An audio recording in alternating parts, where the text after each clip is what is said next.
We are busy with Mathematics Paper 1 of November 2021. Let us move on to question 3. It says, consider the quadratic number pattern, and the number pattern is given. And our first question is, write down the value of term 4.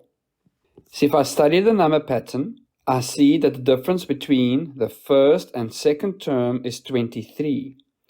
And how I find that is, I say minus 122 minus 145, and that is equal to 23. Then the next difference between term 2 and term 3 is 21.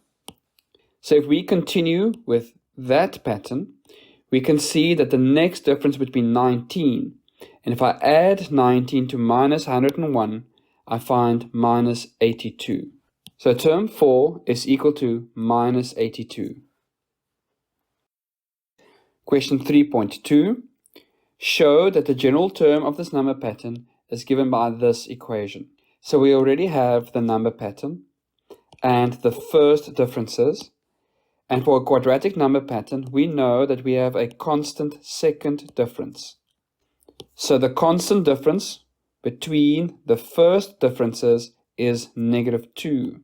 Meaning to go from 23 to 21, I need to subtract 2. And then from 21 to 19, I need to subtract 2. And we solve the general term of this number pattern by working from the bottom up. So the first difference would be equal to 2a. Then the first of the first differences would be equal to 3a plus b. And the first term would be a plus b plus c. So in order to solve a, I say 2a is equal to -2. Therefore, a is equal to -1. Then 3a plus b is equal to 23. And now I substitute a as -1 in the place of a in order to solve b, which is equal to 26. And a plus b plus c is equal to minus 145. So a is equal to -1, b is equal to 26, plus c equals to minus 145. And if I solve for c, I have c equal to minus 170. Therefore, the general term of this sequence is an squared plus bn plus c, where a is equal to -1, b is equal to 26, and c is equal to -170.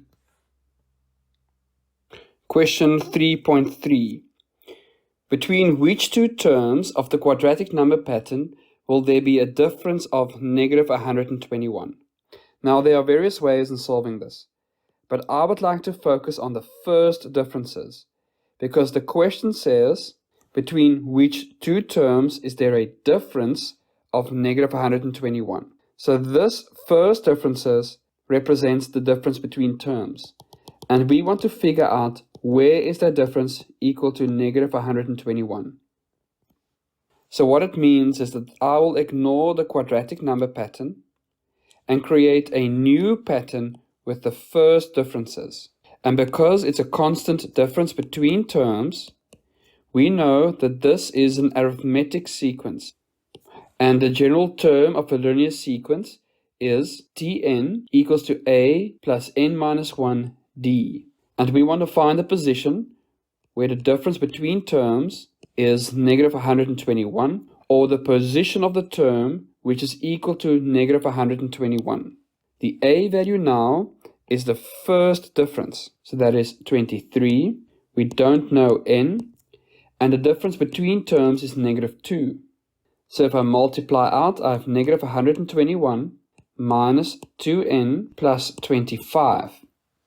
And if I move the 25 to the left-hand side, I have -146 equals to -2n. Therefore, n is equal to 73. So we know that term 73 in the first differences is equal to -121.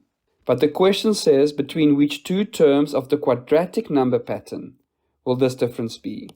So that will be between term 73 and term 74. So what it means is, in the original number pattern, if I move to term 73 and term 74, the difference between those terms would be negative 121. Question 3.4 says, what value must be added to each term in the number pattern so that the value of the maximum term in the new number pattern would be equal to 1? And in order to answer this question, we need to find the maximum value of the current number pattern. And I'm going to use the equation given to us in question 3.2. So that is that Tn is equals to negative n squared plus 26n minus 170. Now imagine that this general term is represented as an equation for a parabola, where Tn is represented by y and n is replaced by x. So if I ask you for the maximum value or the turning point of a parabola, you would know that the shape of this graph is a frowny graph, and I want to find the turning point. And in order to find the turning point, I'll have x is equals to minus b over 2a, where b is equal to 26, and the a value is equals to negative 1. So x is equal to 13. So that means that at the 13th position, where n is equal to 13, we will have the maximum value of this function. And if I substitute 13 in the place of x, I would find the actual maximum value of the function, and that is negative 1. So that means that the maximum value of our number pattern would be equal to negative 1. And the question is, what value must be added to each term so that the maximum value would be 1? So how do I go from negative 1 to 1? Is I simply need to add 2. So therefore, I need to add 2 to each term in the pattern.